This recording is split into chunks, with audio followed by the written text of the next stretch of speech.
Hi everyone, welcome to this week's episode of No Such Thing as a Fish, when we were joined by the incredible mathematician, YouTuber, science communicator, all-round smart guy, Matt Parker.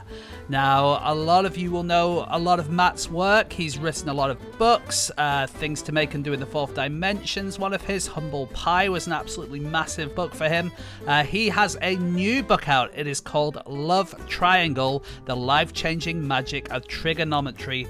I haven't read it yet, but I can tell you, having read his other books, it is going to be absolutely incredible. And you can pre-order it right now by going to mathsgear.co.uk. That's mathsgear.co.uk. Don't forget that S if you're in America. And you can pre-order a signed copy with a limited edition dust jacket. Of course, it will be available in all of the local bookshops and probably in those big online book retailers as well. A few other things about Matt. He is in a podcast called A Problem Squared with Beck Hill, who you might remember from a few months ago. She came on the podcast and talked about Cabbage Patch Kids. Beck and Matt have this incredible podcast. It's definitely worth listening to. And there is also a podcast of Unnecessary Detail that Matt does with two other ex-Fish alumni, Steve Mould and Helen Arney from the Festival of the Spoken Nerd. Anyway, I'm sure you're going to love this week's show. Don't forget, at the end of it, go to mathsgear.co.uk to pre-order Matt's new book, Love Triangle. But for now, all that's left to say is on with the podcast.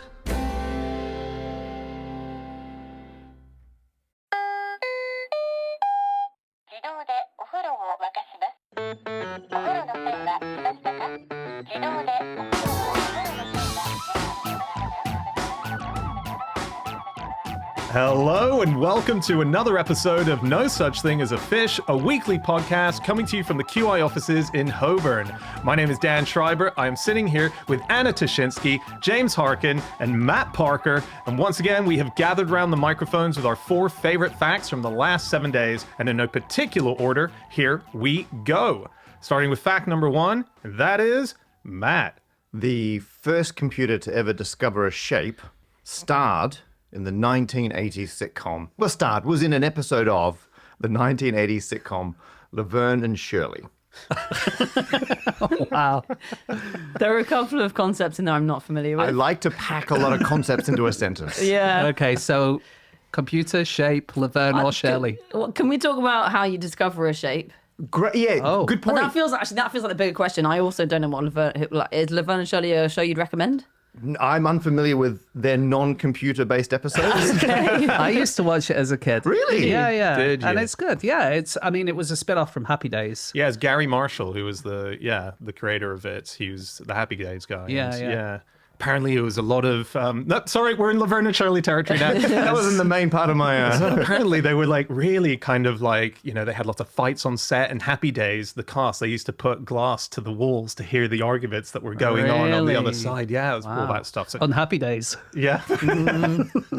But it was early 80s, I think, Laverne and Shirley. So that's quite early for... No, it's not that early for computers, is it? It was a 1980 episode.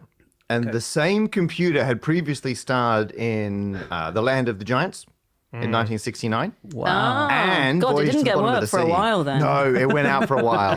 So it was in 60s like sci-fi, and being in a 1980s sitcom was actually like the final bit of its Hollywood career.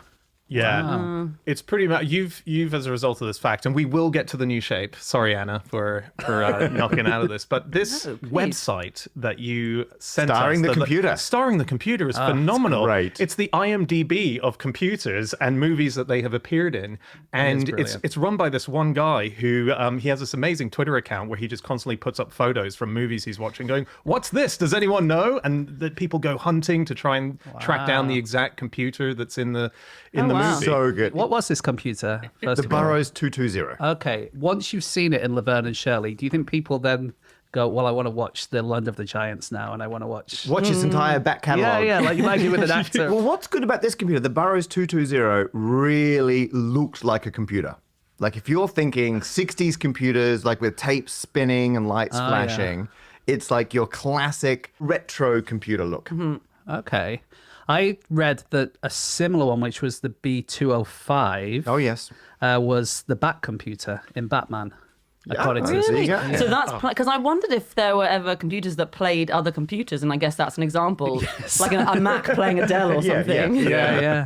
But I wanted to find out more about the Bat computer, but yeah. unfortunately, one of the most popular internet firms in Lagos is called Bat Computers. And whenever you Google anything, that's all you get. I did find a few things about the Bat computer. And by the way, the Burroughs 205 absolutely smashes the hell out of the 220. It does. It had way better casting. Yeah, it's in the top 10 most appeared in movies computers in the Same world. family of computers for the record. Yeah. One big Burroughs family. So here we Okay. go. A dynasty, you might say. Exactly. What you get with the Bat Nepo computer, the Burroughs 205, is you get the Bat correction signal, which alerts Batman when he has said something incorrect. You have the Bat computer input slot, which I remember. Wait a minute, so they invented the QI klaxon in a way. Exactly, yeah. Wow. There's the input slot where it's kind of like where it's like a mail slot where you'd put your post in, but it's like, here's an entire book and you just shove the book in and it computes the whole book really quickly. Wow. Accelerated concentration switch, that's sort of giving it more computing power in order to deal with a problem. And special escaped arch criminal bat locator, which is a Wow. preset It's like of the GPS. computer, basically, but specifically for like the Joker and the Okay. Riddler. That's clever. Yeah, so it Or predates a a Find lot My of stuff. Phone app, but like Find My Villain. Yes, exactly. Yeah. And the Bat keyboard, that's an actual thing. It is a keyboard which only has, I think, 5 or 6 or 7 keys on it. And you can make any letter by playing a chord. Do you know these, Matt? Like no. chordal keyboards. So you don't need 26 keys to play all the It's like keys. what a stenographer would use. I think so, yeah. But it was used for like disabled people who, only had one hand or something like that. And you could type letters quickly by knowing that if you want to do an A, you might press the first one, the third one, and the fourth one, or Oh, whatever. that's clever. Yeah. Because there's 30, well, if you include pressing nothing, 32 options. So that you've got enough for the whole alphabet. With how many keys? With 5. With 5. Five Yeah, keys. 5 keys will give you 32 options. Right. Including the null press, which is not using the keyboard. So 31 distinct presses. And then if you include your nose, Now you can do upper and lowercase. So, I do have a keyboard. I removed all the keys apart from the 0 and the 1 on a keyboard. Because I can type in binary, so I could enter. I included the backspace. I'm not a monster. So I could, and enter. So I could type out. I tried doing it on stage. I'd type people's names in binary and then hit enter. Really? And it would come up in text. That's That's efficient. wow. I was looking at that website for all the examples of this B205, which is what the Bat computer is. Oh, yeah. And one just caught my eye, which was Sex Kittens Go to College. The movie. I don't know why. But this is an amazing movie because it didn't just have this computer in it, the B205. It also had a robot called Electro in it. And Electro was an exhibit at the 1939 World's Fair. It was like a huge 7-foot tall robot. It could walk by voice command. So if you told it to walk, it could walk. It could speak 700 words using a record player. It could smoke cigarettes, blow up balloons, and move its hands and arms. Cool. All the parts of the Turing test. Wow. So this was like a really famous robot in the World's Fair in 1939. And then by, the 1960s, it was in Sex Kittens Go to College. That's so good. What a career decline. Is it good or is it depressing for that poor robot? Oh, I just love it. I love all the movies. Like, I didn't read that movie. Like, there are so many, like, you get big ones like Austin Powers, The Spy Who Shagged Me. It appears in that. But then you also got Dr. Goldfoot and the Bikini Machine. It's so good. And the Burroughs, by the way, it was a company. Yeah. And it was started by William Seward Burroughs, who was a grandfather of William S. Burroughs. Yeah. From the Really? Big Generation, yeah. And he invented, at least this is, I'm sure there are other claims to it, but he invented and filed the patent for the first calculator. God, you wouldn't imagine that spawning William Burroughs Not really. 2 generations later. Yeah. Sort of like chain smoking, romantic, Wife shooting. wife shooting. He liked to put that further down his CV. People I think. rarely talk about the fact that he killed his wife. Yeah. Well, that's apparently he said that he was trying to do a William Tell thing. Yeah. And shoot an apple off her head and accidentally shot her. But Yeah. I'm not sure we all buy that. But apparently that will get you off in court because Yeah. he didn't go to jail. Yeah. Everything was fine. Yeah. So you just leave an apple nearby at the scene of the crime. Yeah. That's what I was aiming for. Another cool pop culture computer crossover I Yeah. came across. Did you guys know that Steve Jobs is Homer Simpson's uncle? Oh, What? Yes. Yes. This is so weird, this fact. It's yeah. so weird. I didn't know that. It's so bizarre. So Steve Jobs' dad is a guy called Abdul Fattah Jandali. Steve Jobs was put up for adoption by this guy because his partner's family disapproved of the marriage because he was Syrian Muslim. So Steve Jobs went up for adoption, never met his father, actually. This guy, Abdul Fattah Jandali, had another kid, also who ended up estranged from him. She's called Mona Simpson.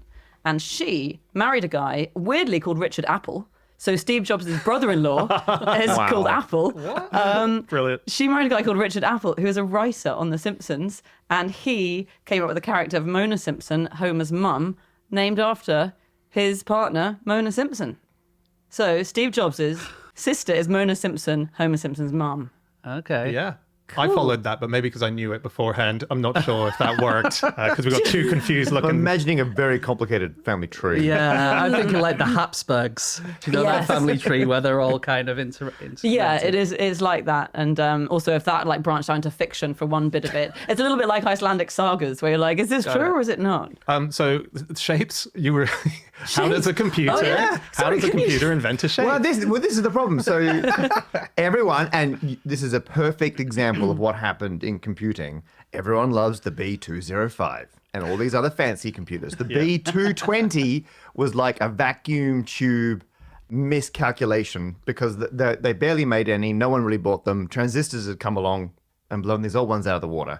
So they were pretty much a forgotten computer until I was reading a old maths paper from 1962. And it was someone called Donald Grace who was trying to find the biggest shape.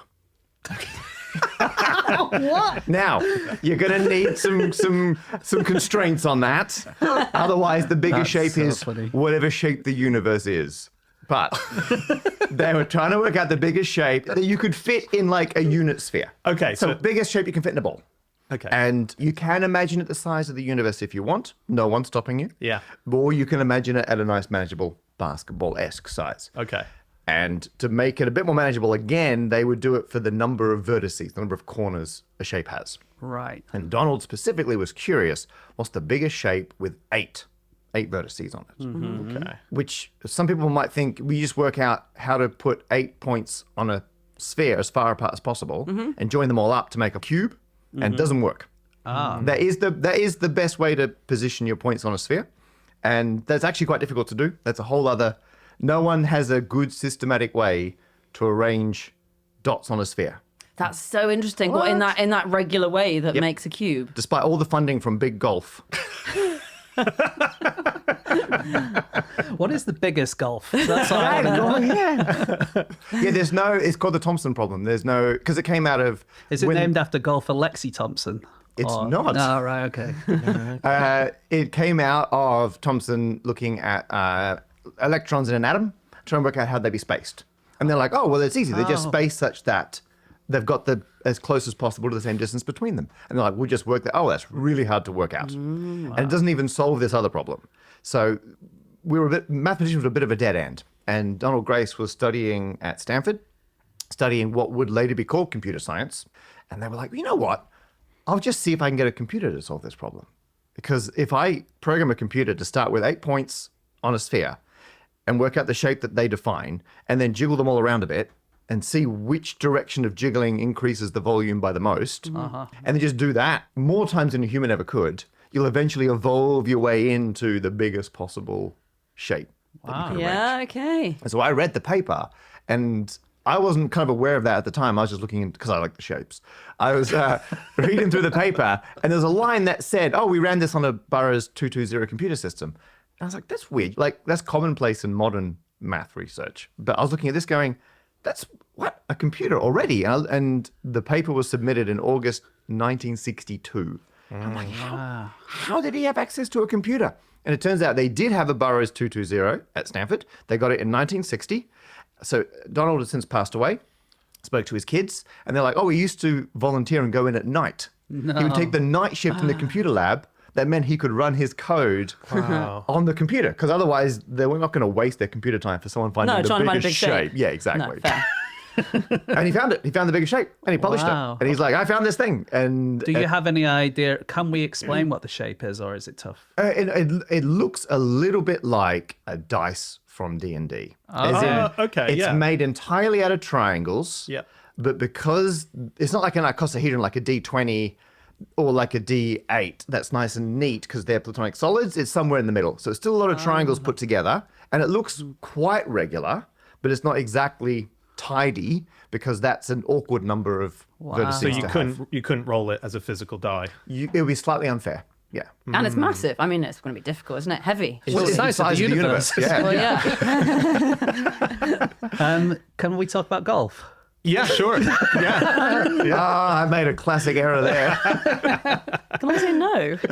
No, you can't say no, because this is interesting, right? So I learned this from researching for this. I looked at my golf balls, and there's loads of dimples on them, right? And Yep. all the dimples are hexagons. Or are they all hexagons, Matt? Because it's They a can't be. sphere. They Yeah. can't be, right? And so I found out that every golf ball has 12 pentagons on it. Yep. It's amazing. If you get... That was Anna, by the way. It's true. I've completely changed my That mind. wasn't It's a amazing. weird Star Wars creature that just suddenly came on set. We went to Epcot, Disney World, and I made everyone I was with stop so we could look at the massive Epcot sphere, which is a giant golf ball, I Yeah. guess. And I'm like, in there somewhere, I said, are 12 pentagons. Oh, my God. And I'm going to try and find some. But the interesting thing is, well, this is the least interesting part of it. Now, I think this has improved my golf game because what I do is when I put the ball on the tee, I line up so one of the ridiculous. pentagons to where I want to hit, and it helps me concentrate that that's the part of the ball that I want to hit. Oh, that's great. Yeah. That's like with bowling. I use the triangle in the middle. Well, you're supposed to. That's what they're there for. I don't think But- anyone does though, but I do. I do, and it works. But yeah, I mean, that's what that's there for. That's and a- that's quite annoying for the golfer behind you who has to wait for you to just constantly go, hang on, I know there are loads here. Trying to find his pentagon. well, that's amazing, isn't it? Yeah, There's that's incredible. 12 Yeah. pentagons because you can't put hexagons on a sphere. You can't. Right. And I've gotten very upset because the UK street signs for a football stadium have a picture of a football, and they've forgotten the pentagons. It's all hexagons, which is Right. mathematically impossible. So, well, it can't be if they made the sign work. Well, they've just drawn a hexagon kind of slightly distorted grid and then cut out a circle of it and put it on the sign. And we never see the other side. never of see the other Yeah, side. of course. Yeah. So I ran a big petition. Right. I got 20,000 signatures on a parliamentary wow. petition. Yeah. So the government has to write to you at that point to say what they're going to do about this important issue you've raised. Yeah. And they wrote to me to say they're not going to change the street signs to be correct. They're like, no. They said that the correct geometry would be so similar to the current signs, there's no point changing it. And they also said the correct geometry would be so distracting, it might increase the likelihood of accidents. Really? Absolute bullshit. Pick a we've got- lane. We've got an election coming up. Thank you. I think if any party decides to go for that, we're going to change the shape of footballs on road signs. It's That got going to my be a vote. huge majority. Yeah. Yeah, no, I Yeah, completely agree. Although I did now talk to someone who makes custom footballs, Oh, yeah. soccer balls, and got them to make me a ball where from one specific angle, it looks like the street sign. Actually, yeah. Nice. So someone who runs a company called 12 Pentagons, John Paul, designed this ball where from the front and the back looks like the street sign, but like the equator around the bit is a nightmare of weird shapes Right. to patch the To make it geometry work. together to make it work in Yeah. physical reality. Yeah. And you have that. I got the ball. I took it up to Liverpool Football Club. No. Yeah, I got their sports analytics team to have a kick around with it. I was not allowed. They're like, you have to come on a day where we can guarantee there will be no players Imagine around. if Mo Salah played with that ball and it fucked up his entire Yeah. career. Well, I yeah, can't play with these other balls anymore. Yeah, this is the one. It'd be great to see a lower league team, like in the EFL, training with that ball, Yeah. knowing the game with that ball, then playing a Premier League team and just seeing Seeing. Okay. the And difference. you deal with the ball, yeah. If exactly. the guys at Tranmere, my team, are listening, give it a go. Can't be much worse than what's happening this season.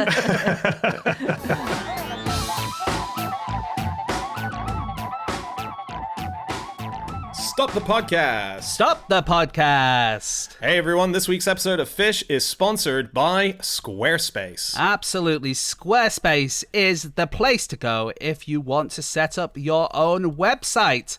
Dan, you and I have just been talking off mic about how now you're the world's premier Loch Ness Monster hunting expert. Maybe you want to set up a new website so that all those very sensible, normal people who believe in the Loch Ness Monster can come and see your evidence. Well, Squarespace is the place to go to do that. That's right. If you use Squarespace, not only can you set up an amazing website where you can use all various different templates and customize it to yourself, but you can sell custom merch like the Dan Nessie mug or the Dan Nessie plushie toy.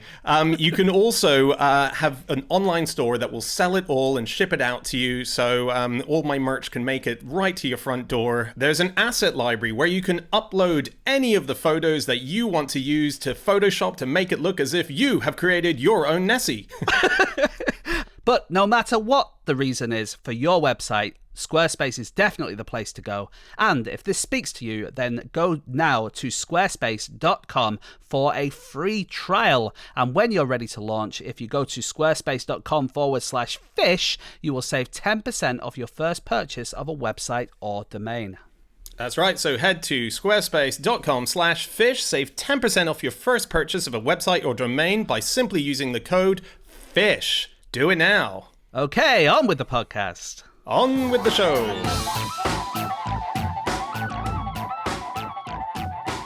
Okay, it is time for fact number 2, and that is James. Okay, my fact this week is that the woman who invented the trolley problem was the daughter of a man who made railway tracks for a living. So amazing.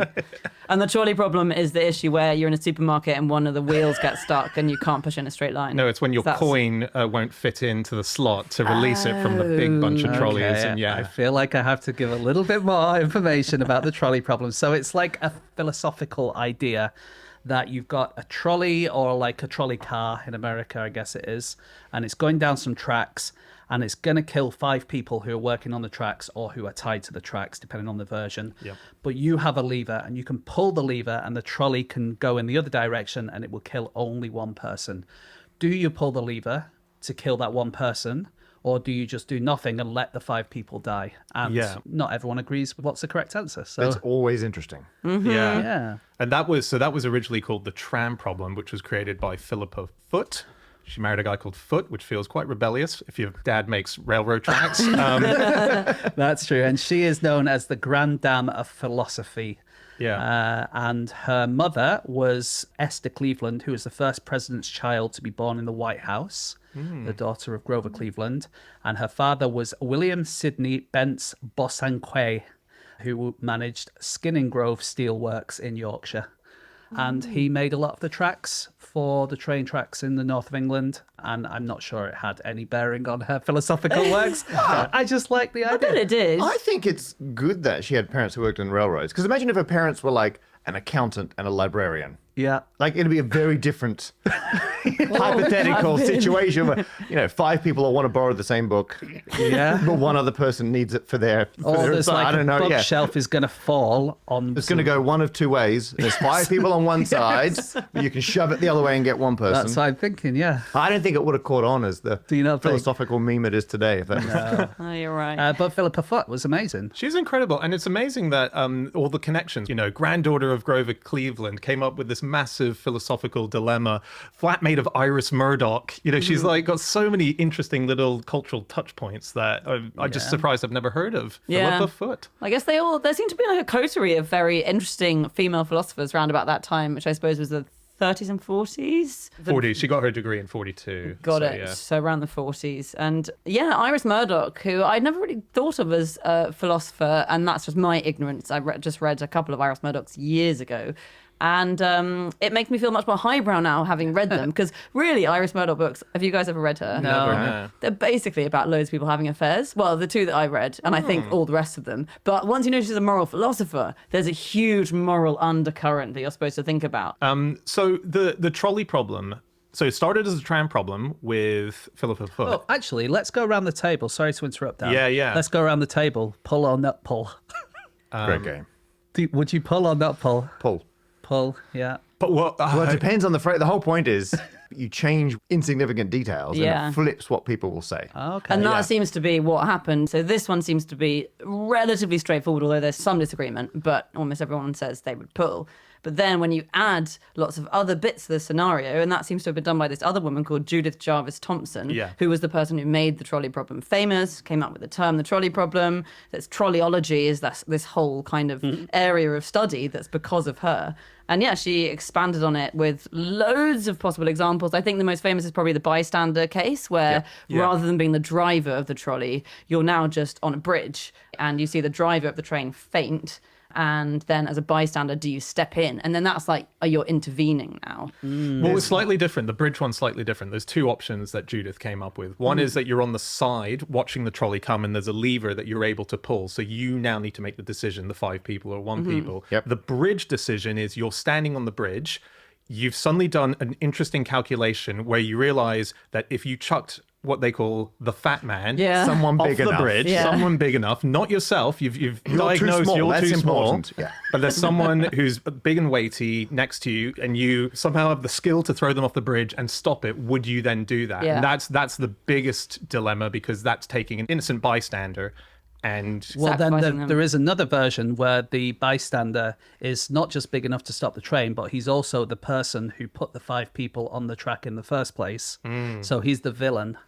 So is it better to push him if you know he's a bad guy? He's the one who set this whole terrible scheme up. Did he do it deliberately? I need so much backstory now. Okay, well, what have the 5 people done to him? Oh, well, that's a good question. This is why if they're workers versus tied to the track, Yes. can change it sometimes. Absolutely. Because are they foolish workers who didn't follow health and safety? Or are they there of no fault of their own? Or You're right, they had it coming, mate. You Yeah. don't follow health and safety. This feels like a game of pool whenever I go to a pub and you have to work out what rules you're playing before you begin. 2-shot carry? Is it 2 shots on the black? What is it? But I like the bridge one because a lot of people would, in the standard issue version of this, pull the lever and sacrifice 1 person to save 5. But then there's the hospital waiting room problem, which is where a perfectly healthy person walks in and sits down in the hospital waiting room and they realize there are 5 people who all desperately need an organ transplant. Yes. And if they got the organ, they'd all live. So if we take this one healthy person, we can take their organs and 5 people, which in the abstract is equivalent to the same problem. Yeah. But now it's universally no, Yeah. as opposed to almost universally yes. Yeah, and I think this is what befuddled old Judith Jarvis Thompson, and she changed her mind on her solution. She said you shouldn't push the bystander off, and this was years later, so it was in the 70s that she came up with her. It was a bit late by then because she's already killed 500 people doing the experiments. She suddenly was like, I feel terrible about this. It's wrong. But she said, it's kind of what you were saying, Matt. She said, actually, if you're on the bridge and you've got the option to push someone off the bridge to save the 5 people, but sacrificing them, would you sacrifice yourself? And if the answer is no, then you've got no right to sacrifice the other person. And if the answer is even yes, you've still got no right because their answer might be no. Yeah. Which kind of makes sense. Okay. Well, is it absolutely right, Dan? Are you definitively saying that? My answer to the trolley problem, if I'm on the trolley, I would immediately look out, see if someone's standing near a lever, go, pull the lever for Christ's sake, if you want. Or yell up to the bridge, are there anyone who's just having a bad time of it and just kind of want to be a hero? You need to be over 16 stone and having a bad time of it. Judith Thompson was really important in the abortion debate and around Roe versus Wade. She wrote probably the most famous or maybe the most seminal paper about it with another thought experiment that she came up with, which, and I guess what's quite fun about thought experiments is they're kind of a bit funny. Abortion often not a funny subject, but Judith made it funny. You know what? She found the comedy. And she said, in defense of abortion, she wrote, imagine this. You wake up one morning and you find yourself back to back in bed with a famous unconscious violinist. And Nigel Kennedy, say. Not say Nigel Kennedy, yeah. In fact, because he's probably the only famous violinist you can name. Oh, Jack Benny. All right, you can have Jack Benny. Jack Benny. This is a game I was not equipped to play. Vanessa May. Very good. All right, it can be any famous unconscious violinist. It's not really important which specific violinist it is. Go on, Dan. We're playing the famous violinist tennis. No. Please. I'll go on.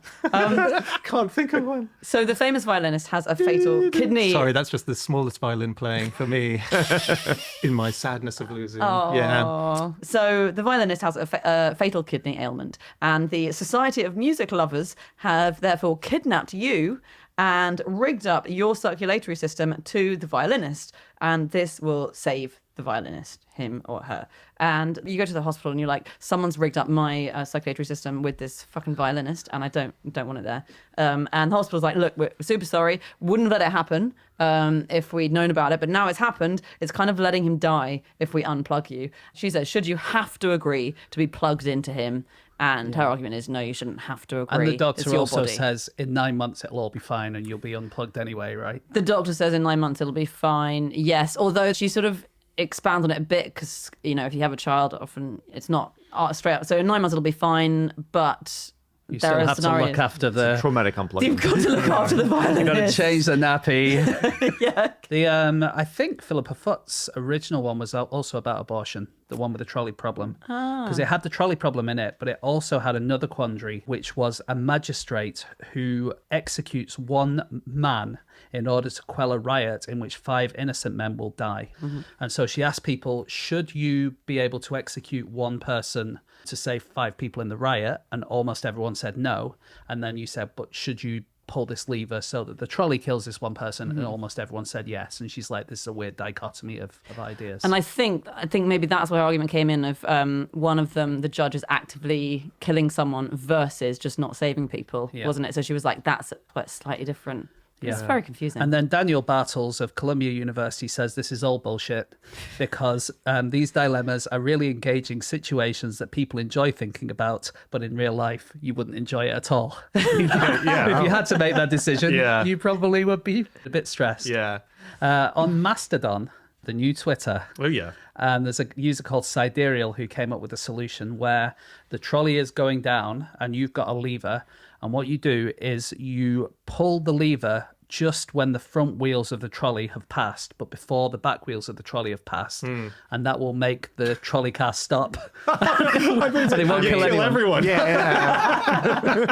No, you kill no one. And apparently this is how railroad workers stop runaway trains. And how railroad robberies used to take place in the Wild West, Oh, is you would make the tracks change just as the train's Mid-crossing. going over you. Right. So that's a way to trick it. That's brilliant. Did you read the really recent story about a runaway train? No? No. Like 2 weeks ago. It was mad. In Japan, it was a freight train. It had 50 carriages and it went for 80 kilometers on its own. Totally driverless at 100 kilometers per hour. So the driver disembarks for like a driver stop at a station in a place called Jammu, and it just started rolling, and it kept going. And they had to close all the road crossings ahead of it. They were like, "Oh my god, we can't stop this train! Like quickly, make sure pedestrians aren't crossing the tracks."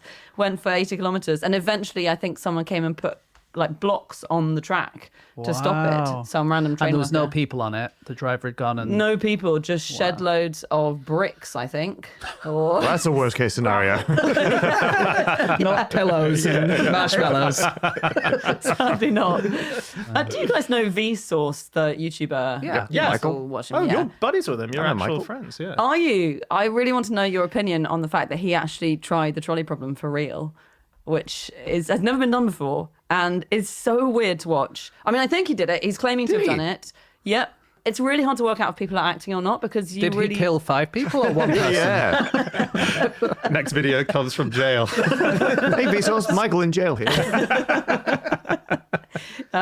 Yeah, it wasn't quite that extreme, but basically he took volunteers from the street and told them they were in an experiment about high-speed rail and were like, we're testing this train, this automated train. Took them into a switching station and he says, why don't you have a look at how this switching station works while you're here? And there's a guy who's there saying, hey, this is the button I press to put the train on a different track. And then he gets a phone call and has to leave. So the volunteer's just alone in the switching station and they suddenly see a train coming and they're watching workers on the track with headphones on so they can't hear what's happening. And they think that the only way to save these workers is to click that switch they've just been shown and to kill one person but save the other 5. And it's incredible to watch and it's mad to me that it was allowed to happen. But he took it through this like It went ethics through the boards ethics board and everything. went through Wow. the ethics boards and 7 people did it. Do you want to guess how many? Because obviously the other thing about the trolley problem is people always say they'd switch and in real life, would you Would actually? Yeah, yeah. 7 people. How many people do you think click the switch? I'm going to go 1. Yeah. Nice. Like I think just like if you're in someone else's office, you just don't want to touch anything no matter it's what. all the other social, like you're like, oh yeah, people dying, but the social awkwardness of touching someone's workstation. And that's how good human beings are. You're absolutely right. It's 2 people. 2 people. And a lot of them did say that. They were like, well, it's not really I don't know, maybe he's probably got it under control. Yeah. Yeah. Gosh. It is part of the dilemma that you sort of think the act of pulling the lever makes you complicit to a murder versus... Yeah. I hadn't thought of that really, like that being part of the emotion. I'm deciding you die. Oh, yeah. Whereas if I just don't Like touch if it's it- your job, then you could be negligent for not pressing it, right? Because Right. you've let 5 people die and it's your job and you should have made that decision. But if you've just been left in You're that a tour room... group, and but if you've misunderstood the situation, you make it worse. Oh, I'm releasing more trains.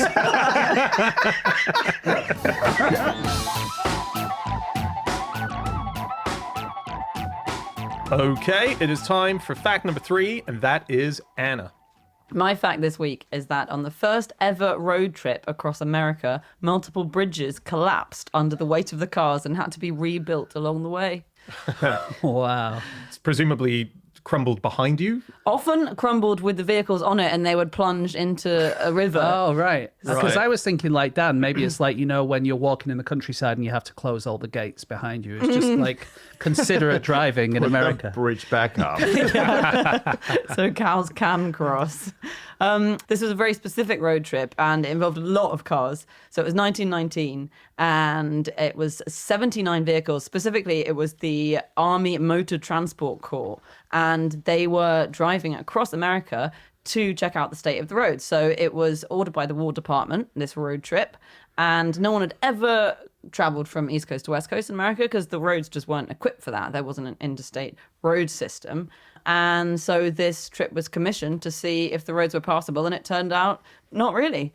And there were just constant diversions because cars would sink in the mud, or they often had to disassemble covered bridges because the trucks were too tall. So they'd have to take a bridge apart and then put it back together when the trucks had gone through. And then if you look up news reports about it, it was a huge media deal. Every new state they went into, this caravan of cars, everyone was like, hey! So it was always reported in the news. And the news was always saying, 12 bridges repaired today, 8 bridges collapsed today, another 12 bridges. This truck fell and had to be pulled out of a gully. Wow. So really, if you were a small town, you'd want to divert the roads to your worst bridges so that you're getting free repairs. Bridge turn. What was the date again? Sorry, Anna, I know you said. 1919. 1919, gosh. And how many cars were on it? There's about 79 vehicles. Right. And it took a seriously long time because the roads were so bad. So it took altogether, they traveled 3,242 miles and it took 62 days, which ended up being an average of about 5 miles an hour, a bit over 5 miles an hour. Wow. They took 20 days longer to do this than the record for running across America today. Right. Oh, wow. So then this caused this report to be written by loads of people, one of whom was a chap called Eisenhower in 1919, who went on along for the road trip, wrote a report saying, we've got to fix these roads, became president more than 30 years later, was like, they haven't fixed these bloody roads yet. And so he was the one who fixed the roads. I find it amazing that the interstate system in America is basically an army thing. It's a defense thing, isn't it? That's why they built it. Is that why they did it initially? Yeah. It's actually officially known as the Dwight D. Eisenhower National System of Interstate and Defense Highways. So, yeah. But then after it had been going for 40 years, they claimed that it had saved the lives of 187,000 people.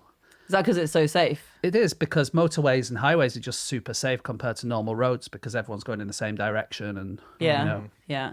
And it's so regimented how it works. So it is. I didn't really know anything about the interstate highway system, but all the rules are exactly the same across the board. So America didn't have a unified road system by the 1950s. You still couldn't really cross efficiently from one state to another because it's just not in a state's interest to make the crossing between states good. So the federal government took over and it's super safe, but like everything down to the last detail is the same across the board. So tunnels and bridges are exactly the same height everywhere. There's the same gradient of slope at the edge of the roads for water runoff. Wow. Everything's the same. that's cool. That universally across America, still to this day. Just in the interstate highway system. Yeah. Yeah. Wow. And sweetly, Alaska and Hawaii both have interstate highway Yeah, roads, but even they're though they've got no states to I've go been on to. the one in Alaska, and it's not like it doesn't seem the same as the ones in New York. Does it not? No, Really? No. Okay, yeah, they maybe have played it a bit faster than these for the rules out Yeah, there. the ones in Hawaii are the ones in Honolulu. They're exactly like anywhere in America for sure. The average age of bridges in the US is a year younger than me. Wow. Are we talking like 54, 55 years? Slam dunk. And Ouch. will that always be true if they age with you? No, they'll change them and repair them and get new ones. They're not going to get older than you, though, sadly, are they? Who has They're not going That's to change true. you and repair you. That's true. How often do you remove a bridge, though? Like, how many bridges are we losing? I guess if they totally replace one, that would reset the clock. Well, a third of them are classified as structurally deficient in the US. Wow. So they are having to replace them. Right. But they've kind of kicked the can down the road for years and years and years. And now Who has a longer life expectancy? Me you or a or bridge? the bridge? An average bridge or you? I reckon the bridges probably don't drink as much as me. Right. But I get a bit more exercise. So Who would you save in the trolley problem? If there's a trolley is going to kill a bridge. There's a bridge Bridge. on top of a fat man. Do you push them up? I would love to see a website where it's you and listed all the other bridges of America, and let's see who wins. Let's see who makes it to It's the like end. Liz Truss versus a lettuce. This is a terrible memento mori, which I wasn't expecting. There's- That would be a great update. The James has outlived another bridge. Bridges, I'm not surprised, collapse with cars. Engineering and designing a bridge is complicated. Yeah. And more engineering is kind of experimental. I mean, less so now. We've got computers. Now we're in the post-Burroughs 220 era. But back in the day, you'd build a bridge, you'd over-engineer it a bunch and hope it stays up. But it's only really as good as the load cases that have been over it so far. Right. So when they wheeled out cars, I'm not surprised. This is a whole new load case. A bunch Yeah. of bridges failed. Yeah. They built a bridge in the north of England in 1846. It was a railway bridge. And it was fine. It was like longer than they'd ever built before. So they tensioned it up to make it extra, stiff. And trains were going fine over it. And then they added a bit more rock and aggregate to the top of it to kind of protect the sleepers. And that additional mass opened up a new mode of movement for the bridge that they'd never seen before. And the next train that went over, the middle of the bridge was long enough that the middle bit could twist. oh my And God. they'd just never seen that happen before because no bridge had been big enough or had that load And that's put now on it. Alton Towers. Exactly. What happened? A lot of injuries. 5 people died. Oh, the first train that went over after they'd added this extra rock caused it to twist in a new mode in the middle of the bridge that Yeah. hadn't been seen before. That's And extraordinary. it'll happen every now and then. We'll build something bigger or different to before. Yeah. And until you test it, we have no. I mean, now obviously with computers, we can do a lot more modeling and testing in advance. But particularly historically, Yeah. it was a build it and survivor bias. Trial and error. Yeah, yeah. Whenever I'm on Instagram and I'm just scrolling through videos, there often is an advert that comes up for a game where you have to build a bridge and you have to put the positions of the the steel underneath it. And Right. I just watch this ad for minutes on end because every conceivable way I think a bridge should be built, it collapses and flips and crashes. And Well, thank God you're not a civil engineer. Not the first time I've thought that, to be honest, Dan. just saying, yeah, Matt's right. It's more complicated than we realize. Yeah. But it was kind of a big deal at the time, although I have to say I'd forgotten about it until reminded researching this. But like the Millennium Bridge Oh, yeah. was a big case, wasn't it? In exactly as you say, sort of untested. It was a huge deal. So for our listeners, it was a quite beautiful bridge across the Thames in London that was opened in the year 2000 in the summer. And I think it closed after 2 days 2 days. because it was wobbling, wasn't it? It was moving about 7.5 centimeters backwards and forwards.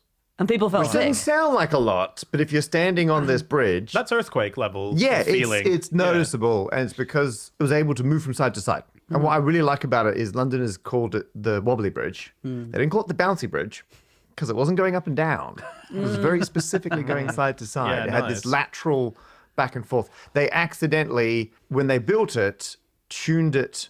I say tuned, it wasn't deliberate. It ended up being tuned to be able to resonate at about 1 hertz. Right. And when a human walks, we take about 2 steps a second. So we're basically a mass going backwards and forwards at a rate of 1 hertz. Right. And people walking across the bridge are naturally walking at a hertz, where their body's moving backwards and forwards once a second, and it would cause the bridge to move a little bit.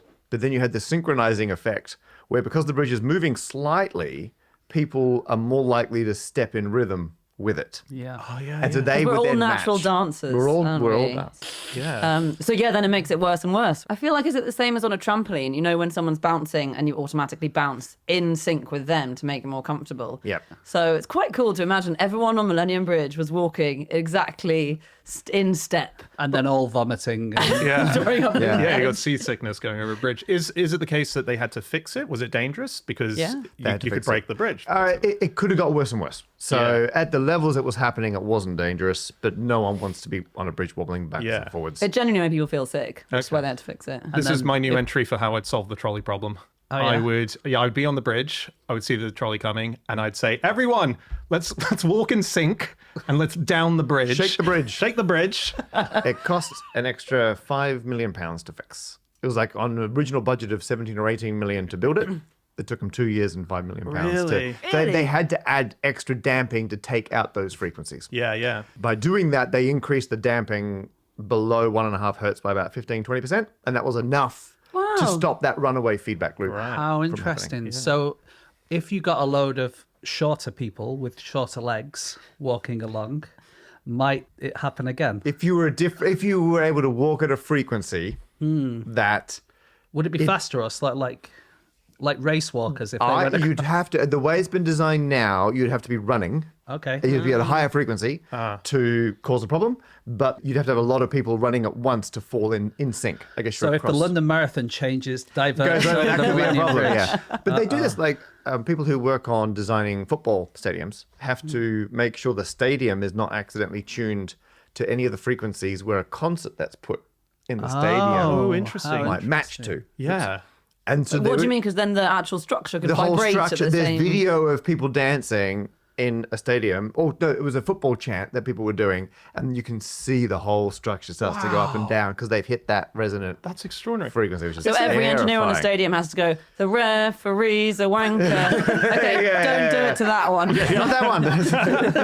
The famous one up near where I live is the Broughton Suspension Bridge between Manchester and Bolton, which collapsed in 1831 and was supposedly because people were marching across it and that resonance caused the bridge to collapse. I think that's the first. In my research, that's the first bridge that collapsed due to resonance. Supposedly, yeah. And they, the military from then on were always told to break step when they cross over a bridge. It is sensible to not walk exactly at the same pace if you're going over a bridge, I think. Yeah, actually, for the British Army, at certain points, you have to stop playing the music. So interesting. the trumpeters have to shut up as you go over a bridge, so you can all walk really carefully, not coordinating with anyone else's walk. Everyone walked totally randomly and different to everyone else walking randomly. You could just put some music that's really difficult to dance to. Yeah, You know, what'd you something go for? like some Shostakovich, some really sort of... Get all three of the best known violinists.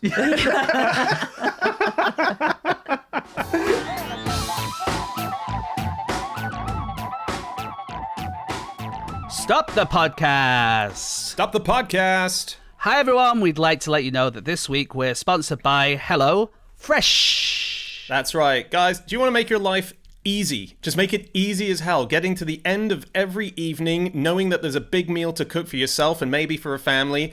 Do you want to just have it so that you have a recipe ready to go with the times printed out for you with all the proportions there? Well, that's what HelloFresh is. It's a box that arrives at your door and allows you to make delicious, brilliant meals for everyone in the family efficiently. Let me give you some of those meals, Dan. Teriyaki salmon poke style bowl. Crispy sea bass and lime coriander rice. Don't they just make your mouth water? They sound incredible. And honestly, HelloFresh, if you've not tried it out, I do highly recommend you giving it a go. Not only is it tasty and it's wholesome and it really is the sort of home-cooked meal that you dream of, but again, super quick recipes. And you've got vegan options, you've got vegetarian options, you get healthy snacks. It's so much more than just the main meal. You can see through a whole big menu of stuff to order from. Absolutely. And right now, you could discover the delicious possibilities with HelloFresh by visiting HelloFresh, that's HelloFresh.com thash.co.uk/new fish. And when you do that, you will unlock more in your kitchen and you'll get 60% off your first order and 25% off the next 2 months. Use that link and get 60% off your first order and 25% off the next 2 months. Do it now. Okay, on with the podcast. On with the show.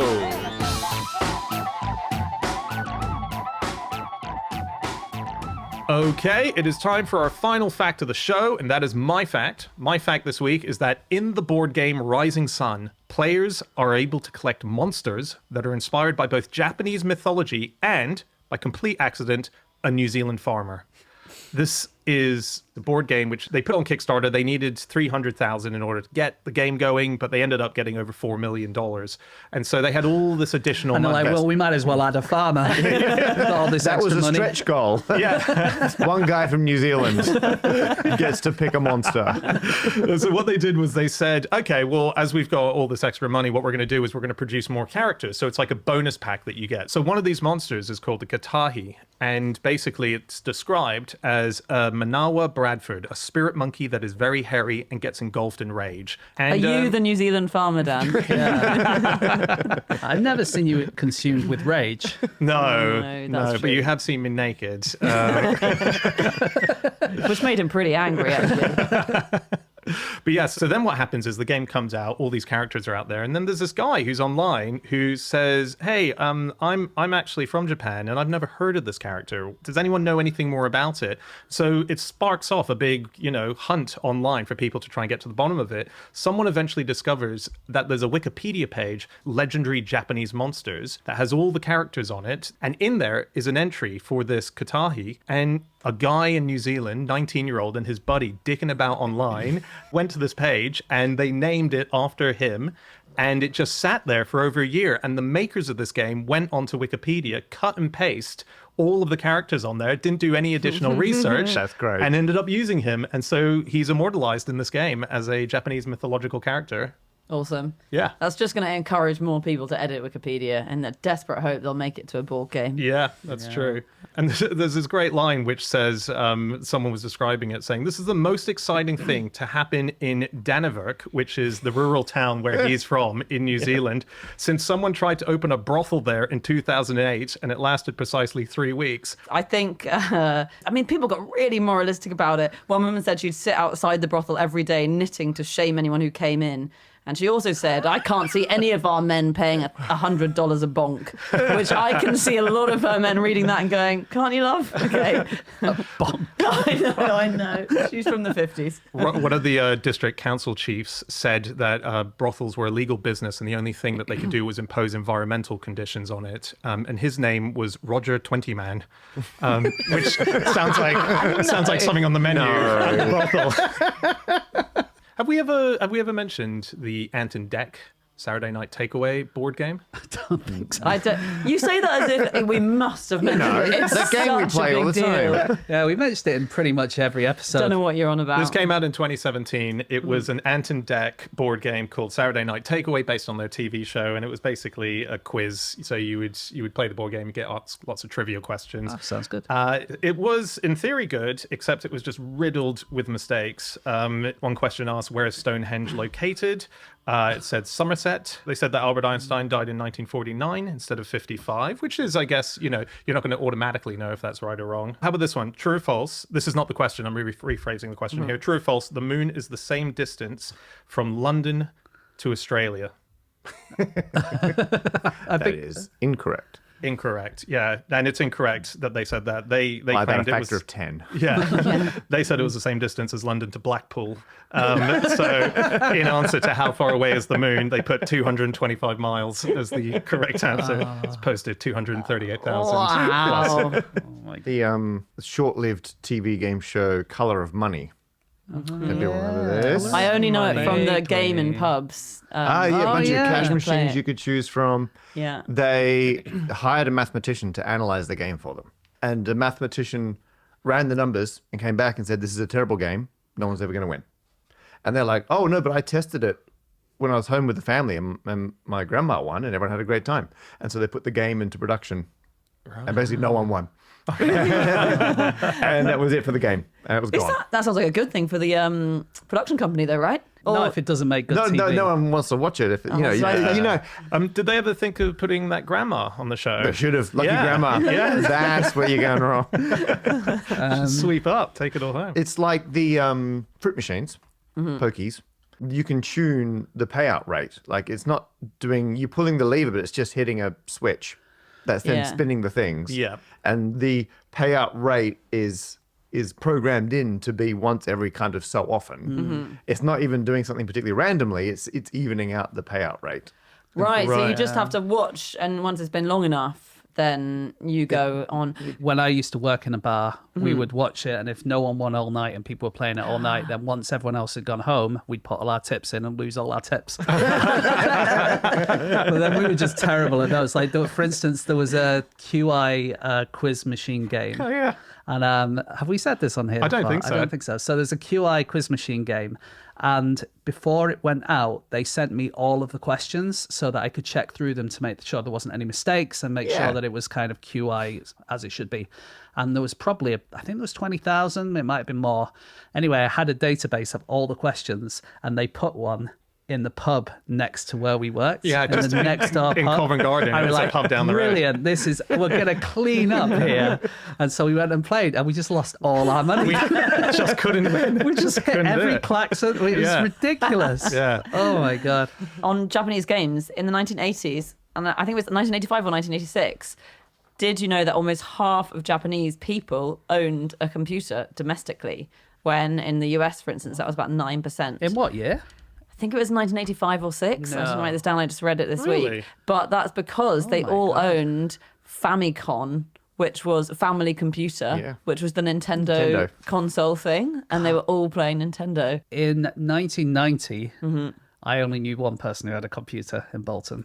Yeah, there you go. And it was called, interestingly, everyone called it Family-Com, and they still do, and it's still always called Family-Com. But the name is Family Computer because they weren't allowed to trademark it as Family-Com because there was an oven released a couple of years earlier, which was a Family Convection Oven, which was Family Con. And so, just on board games, cool new weird board games, which are always fun. People are always coming up with them these days. Have you guys heard of Consenticle? No, and I already regret half hearing about it. Go on, guess what it is. Yes, you can touch my balls. So it's a cooperative card game for 2 players, and it's about a consensual, crucially, sexual encounter between a curious human and a tentacled alien. Oh, wow. Okay. wow. Consenticle. And the way it Oh, works... I see, like tentacle, Yeah. Tentacle. not testicle. No. Like that's Dan's one. I Yeah. see. Consenticle. Consenticle is the testicle one. I think consenticle is the one where it's you and Mr. Tickle having sex. There are lots of variations. It's like the trolley problem. It was built on a lot. Anyway, it sounds super fun. So you've got these cards, which are things like things that you might want to do to this alien that you fancy with tentacles. So like wink, gaze, envelop, bite, lick, penetrate is one of the cards. And you convey which card you want to mutually put down with faces and gestures. So you make a certain face. I'm looking at Matt, and it's like very awkward. I don't want to be thinking. Not me, I'm looking at that plant over there. You know, and a lot of copies of those QI books up there. That look says penetrate at that plant. There's a famous, is it by Hokusai? There's a famous painting of a woman having sex with a With an octopus. with an octopus. Yeah. Yeah. And a load of octopus scientists looked at it and said it didn't look like the octopus was enjoying itself very really? much. Because apparently octopuses have ways of changing their body whenever they're mating and stuff like that. I It think there wasn't doing was a exhibition at the British Museum that had a bunch of these, effectively a monster erotica paintings. And in the year that they were there, if you go to the website and you looked at the data, there were more searches for that exhibition than there were for the opening hours of the British Museum. It was Well, maybe very that's what popular. inspired this game. You know, it's like Yeah. stop having this non-consensual sex with octopuses. So what happens? Sorry, you put the cards down, and I are would you- need to convey through a series of looks and gestures what kind of sex move we should make with each other. And then we would just look at the table. The plant's over there if you need it. And then you would play a card and I would play a card, and we would hope that our cards mutually matched each other and built trust between us rather than being non-consensual. It's Snap. Yeah. It's sexy Snap. Sexy Snap. It's Snap. Oh, snap. Oh, Snap. Yeah. Here's a really random thing that is a board game I'd love to get my hands on. It's a game which you can get in Sierra Leone, which is essential to be played by anyone who's trying to obtain a driver's license. Is it like, it's very Monopoly, effective. but it's just the only piece is the car. Everyone has the car. I think you go around the board, and whatever you land on, it asks you a question about the highway code. Yeah. Right. And you have to play it for 2 to 3 months. And then you do the test, and the game supposedly gets you ready for the test. Oh, right. It's so good. I could do with that. I'm learning to drive at the moment, and I'm dreading the theory test because it's a big old book to read, that old highway code. So a board game would be amazing. There you go. If you're listening, please God, make the board games. Otherwise, Please Dan's make will it as difficult as possible so Dan cannot pass. Did you guys ever play the game Guess Who? Yes, good. yes, still play it. Good on you, mate. It's not going to help you pass your test. Yeah, okay. That was invented by this couple called Aura and Theo Costa, who created a game called created a company called Theora. It was invented in I think it was the 60s. Theo was actually a classmate of Anne Frank. Went to school with her. No. Yeah, Wow. Interestingly. His original name was Morris, but he was brought up in the Netherlands when it was under German occupation, so changed his name and hid his Jewish identity. And yeah, they married and they became amazing game designers. They designed loads of extremely popular games, one of which was Guess Who. And they died, one of them died in 2019, one in 2021, I think, both aged 90. Wow. And their gravestones are the Guess Who, You're kidding. the Guess Who You can pop-ups. flip their gravestone down. You can't flip them, that would sadly. be bad. That would be so cool.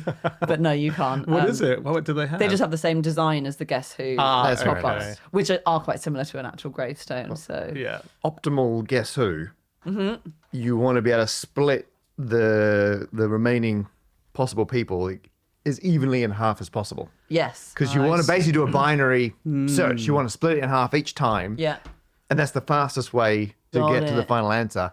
And the way you need to do that is by stacking your conditions at once, which a lot of other people will claim as cheating Yeah, you're or not allowed to do making the that. game not fun anymore. But you can say, like, if it's a man, do they have glasses? Or if it's a woman, have they got a hat? And it's still a yes or no response. But That's now you've amazing. used the categories to better split the That is options so in much half. better than the way we play it. Yeah, that's 'Cause brilliant. We always say, does your guy like peas? And you just have to make a judgment. Deep into their eyes. Yeah, exactly. Would you trust them with the trolley problem? So roughly how quickly do you destroy the 7-year-old you're playing?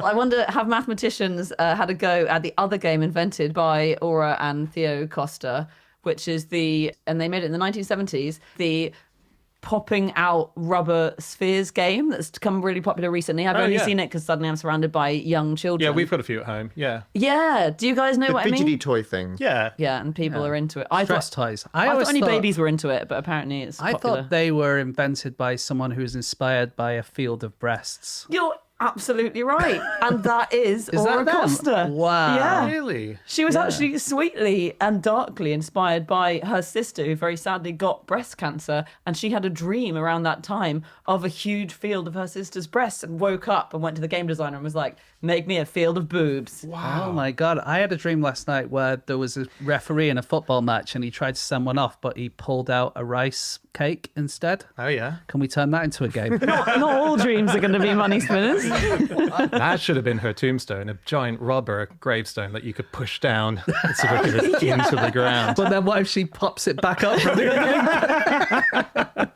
That is scary.